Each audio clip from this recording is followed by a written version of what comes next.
with a big announcement from Baltimore Mayor Brandon Scott outlining how the city will manage opioid settlement funds. We will do everything in our power to save lives and help our residents heal. Of the $242 million the city will be receiving so far, $42 million has already been allocated. It's going to create an opportunity for patients to be able to get the treatment services that they so need. Going to more than a dozen nonprofits and organizations like the Turk House, Charm City Care Connection, Healing City Baltimore, and many others. It was just a surprise in that aspect, but it was good to know. We know that we've been doing the work. While the city says it's part of the settlements, it's not clear how these organizations were picked. But since they were, I reached out to all of them to see how these bucks will benefit the community.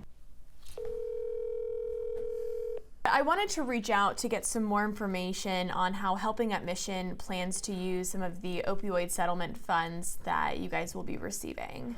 Over the phone, Helping Up Mission says they plan to expand their recovery programs, but say they're still waiting on more guidance from the mayor's office.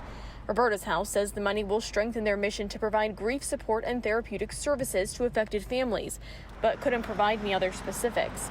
Charm City Care Connection says they want to expand harm reduction, clothing, food, and safe supply services and expand their outreach. Bernard G.B. Foster, the CEO of the Turk House, says the $5 million they're receiving will go toward a $24 million building renovation to create more beds and expand their services to East Baltimore. It's going to be tailored specifically pregnant women who are struggling with the disease of addiction, adolescents. For Prison Cells to PhD, the executive director says while they are still working out the details, we are thinking that we would love to improve our, build on our impact around housing for people who've been incarcerated and people who are suffering from substance use. We could not complete your call. Please try again.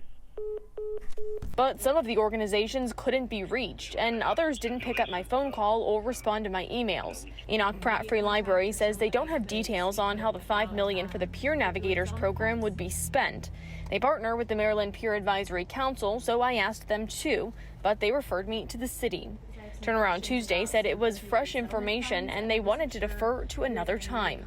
Taxpayer advocate David Williams says there needs to be a specific plan on where they're going to spend the money and the results that they expect, and then there needs to be follow-up. I asked the mayor's office if the organizations have control in how they spend the money, or if there are stipulations laid out in the settlements or by the city in how they have to spend it. The city has an opportunity to do some real good here for the people that are suffering from opioid addiction.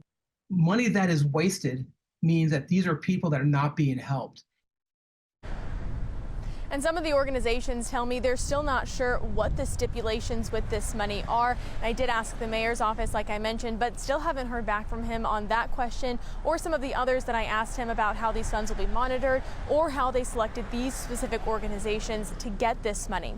When it comes to monitoring, Mayor Brandon Scott at a press conference last week did say that moving forward with the opioid restitution funds, they would monitor the funds like any other grant in the city. But since these may have been part of a settlement, it's not clear if that will apply here. But of course, as soon as we hear back from the mayor's office and learn more, we'll let you know. Live in Baltimore, Jessica Babb, Fox 45 News.